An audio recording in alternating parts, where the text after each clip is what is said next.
Sebelum cerita ini dimulai, tuliskan di kolom komentar kalian menonton dari kota mana saja. Jangan lupa like, subscribe, dan komen untuk mendukung channel ini agar terus berkembang.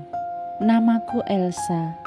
8 tahun yang lalu aku menikah dengan pria yang kuanggap cinta sejatiku. Kami memang hidup sederhana, tetapi rumah kecil yang kami tempati adalah hasil keras kami berdua. Aku selalu percaya selama kami saling menjaga, tidak ada masalah yang tidak bisa kami hadapi. Suamiku dikenal sebagai sosok yang rajin bekerja. Setiap hari ia berangkat pagi dan pulang menjelang malam. Meskipun lelah, ia selalu berkata bahwa semua itu demi masa depan keluarga kami. Suatu hari ia pulang dengan penuh wajah dengan penuh harapan. Ia mengatakan ingin mengembangkan usahanya agar kehidupan kami menjadi lebih baik. Namun ia membutuhkan pinjaman dari bank dan memintaku untuk tanda tangan beberapa dokumen. Aku hanya butuh tanda tanganmu. Ini syarat administrasi, katanya sambil tersenyum. Karena begitu percaya kepadanya, aku menandatangani semua berkas itu tanpa membaca isinya. Sedikit pun aku tidak menyangka bahwa tanda tangan itu akan menjadi awal dari penderitaan yang mengubah penderitaan dalam hidupku.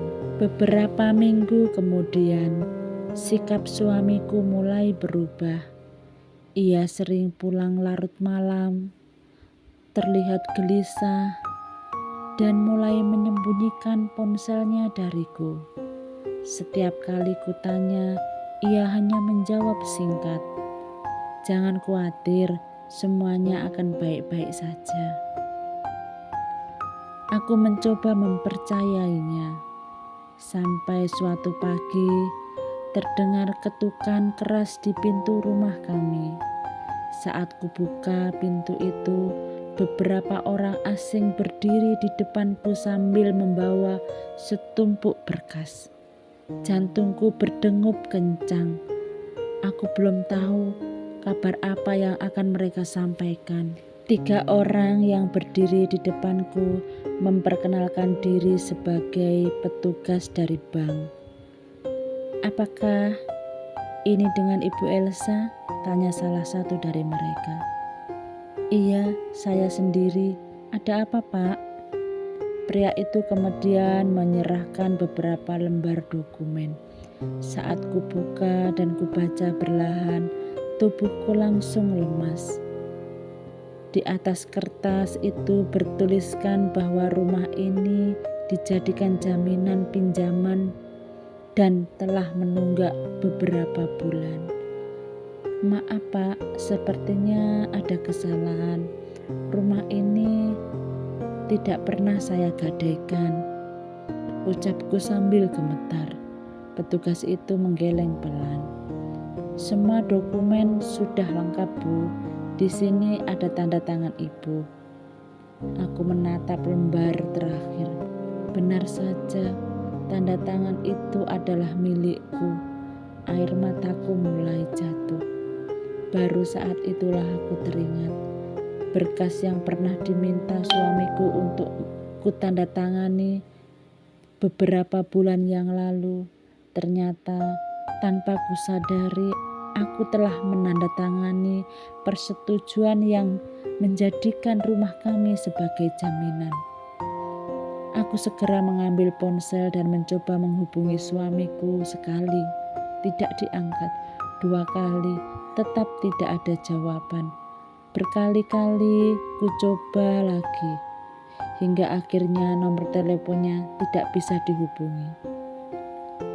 Perasaanku semakin tidak tenang. Sore harinya aku mendatangi tempat suamiku bekerja. Namun jawaban yang kuterima membuatku semakin terkejut. Bu, suami ibu sudah mengundurkan diri hampir 2 minggu yang lalu. Dunia seakan berhenti berputar. Kemana sebenarnya suamiku pergi? Mengapa ia menghilang tanpa meninggalkan kabar? Saat aku pulang dengan langkah lemas, aku melihat sebuah amplop putih terselip di bawah pintu rumah kami. Dengan napas tertahan, aku membuka amplop itu. Isinya hanya selembar foto. Dan saat terlihat wajah di dalam foto itu, aku langsung menangis. Tanganku gemetar saat membuka amplop putih itu. Di dalamnya hanya selembar foto. Air mataku langsung mengalir. Di foto itu kulihat suamiku sedang tersenyum bahagia sambil merangkul seorang wanita yang tidak pernah aku kenal. Di bagian belakang foto itu ada tulisan singkat yang membuat dadaku terasa sangat sesak. Jangan mencariku. Aku sudah memilih hidupku sendiri. Aku terduduk di lantai. Rasanya seperti seluruh hidupku runtuh dalam sekejap. Selama ini aku masih berharap ia pergi karena suatu masalah. Tetapi kenyataannya jauh lebih menyakitkan. Malam itu aku tidak bisa memejamkan mataku. Aku terus memikirkan anak-anak kami. Bagaimana aku harus menjelaskan kepada mereka bahwa ayah yang mereka tunggu setiap hari mungkin tidak akan pernah pulang lagi. Keesok paginya seorang tetangga datang membawa kabar yang semakin membuatku terpukul. Elsa, semalam aku melihat suamimu di kota sebelah. Dia bersama wanita yang ada di foto itu. Aku hanya terdiam. Tidak ada lagi alasan untuk menyangkal kenyataan. Namun cobaan itu belum selesai. Siang harinya sebuah surat resmi kembali datang dari bank. Kali ini isinya bukan sekedar peringatan. Aku diberi waktu yang sangat singkat untuk melunasi tunggaan. Jika tidak, rumah yang selama ini menjadi tempat berlindungku dan anak-anak akan disita. Aku memandangi rumah itu sambil menangis. Mampukah aku menyelamatkan satu-satunya tempat yang masih kami miliki? Aku memegang surat dari bank itu dengan tangan yang gemetar. Waktu yang diberikan tinggal beberapa minggu. Jika aku tidak bisa melunasi tunggakan, rumah yang menjadi tempat tinggal kami akan disita. Malam itu aku menangis sepuasnya. Namun keesok paginya aku bangkit. Aku sadar kalau aku terus larut dalam kesedihan anak-anakku yang akan menjadi korban. Aku mulai mencari pekerjaan apa saja pagi hari. Aku membuat kue dan menitipkan di warung-warung sekitar. Siang hari aku menerima jahitan dari tetangga. Malam harinya aku masih mengurus anak-anak dan berusaha tetap tersenyum di depan mereka. Meski tubuhku lelah, aku tidak ingin menyerah. Suatu sore teleponku berdering dengan nomor yang tidak aku kenal. Dengan ragu aku mengangkatnya. Elsa, ini aku. Aku langsung mengenali suara itu suamiku. Kenapa kamu tega melakukan semua ini? Kenapa kamu meninggalkan kami? Tanyaku sambil menahan tangis.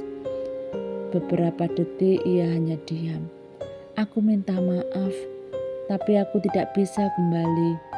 Belum sempat aku bertanya lebih banyak. Sambungan telepon tiba-tiba terputus. Aku mencoba menelepon balik berkali-kali, tetapi nomor itu sudah tidak bisa dihubungi lagi. Aku menatap layar ponsel yang kini gelap. Dalam hati aku bertanya, apakah itu benar-benar panggilan terakhir darinya? Saat aku masih terpaku, terdengar lagi ketukan di pintu depan rumah kami. Kali ini yang datang membawa kabar akan mengubah hidupku selamanya. Ketukan di pintu itu membuatku terkejut. Saat kubuka, seorang pria berusia sekitar 50 tahun berdiri di depan pintu dengan wajah yang lelah, seolah memikul beban yang sangat berat. "Maaf, apakah benar ini rumah Bu Elsa?" tanyanya pelan. "Iya benar, ada perlu apa Pak ya?"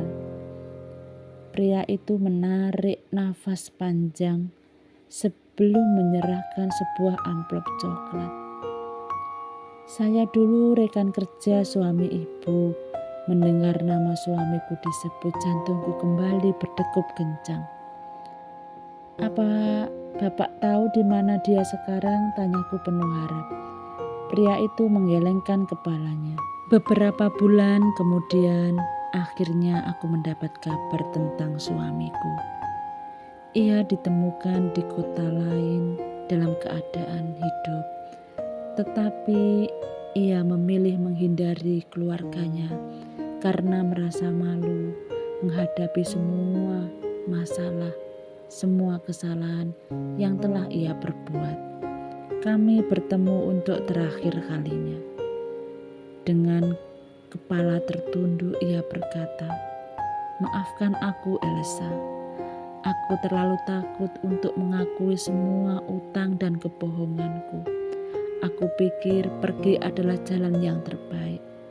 Aku menatapnya dengan air mata yang terus mengalir. "Yang kami butuhkan bukan suami yang sempurna. Kami hanya ingin kamu jujur dan tetap bersama keluarga." Ia menangis, tapi penyesalan itu datang terlambat. Kepercayaan yang telah hancur tidak mudah untuk diperbaiki. Aku lebih memilih melanjutkan hidupku bersama anak-anakku.